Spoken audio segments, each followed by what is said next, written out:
ছাত্র জনতার গণ অভ্যুত্থানের মুখে গত বছরের ৫ আগস্ট দেশ ছেড়ে ভারতে পালিয়ে যান সাবেক স্বৈরাচারী প্রধানমন্ত্রী শেখ হাসিনা। এরপর থেকেই পাল্টে যায় দৃশ্যপট। আগে গুরুত্বপূর্ণ ঘটনাবলী ছাড়া বাংলাদেশ নিয়ে তেমন কোনো সংবাদ স্থান না পেলেও জুলাই বিপ্লবের পর দেশটির সংবাদ মাধ্যমগুলোতে ঢাকা নিয়ে ব্যাপক আগ্রহ দেখা যায়। বাংলাদেশ প্রসঙ্গে শত শত প্রতিবেদন করতে থাকে ভারতীয় সংবাদ মাধ্যমগুলো। তবে সেসব প্রতিবেদনের ধরন নিয়ে রয়েছে প্রশ্ন। বিশেষ করে শেখ হাসিনাকে ভারতীয় গণমাধ্যম কিভাবে উপস্থাপন করা হচ্ছে সেদিকে নজর ছিল সবার। শেখ হাসিনা পালানোর পরপরই বাংলাদেশ নিয়ে গুজব ছড়ানো শুরু করে ভারতের সংবাদ মাধ্যম ও দেশটির রাজনীতিবিদরা।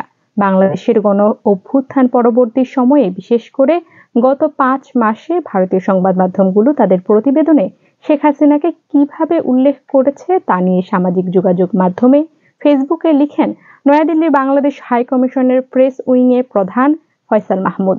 বুধবার নিজের ফেসবুক অ্যাকাউন্টে শেয়ার করা পোস্টে লেখেন, শেখ হাসিনাকে নিয়ে ভারতীয় সংবাদ মাধ্যমগুলোর অবস্থানে পরিবর্তন দেখা যাচ্ছে।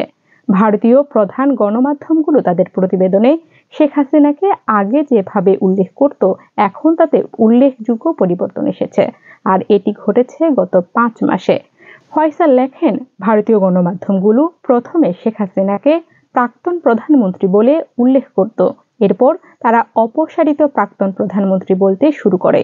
এখন শীর্ষস্থানীয় 4টি ভারতীয় সংবাদপত্র Times of India, the Hindu, the Indian express এবং হিন্দুস্তান টাইমস ধীরে ধীরে শেখ হাসিনাকে পলাতক প্রাক্তন প্রধানমন্ত্রী শব্দ ব্যবহার শুরু করেছে।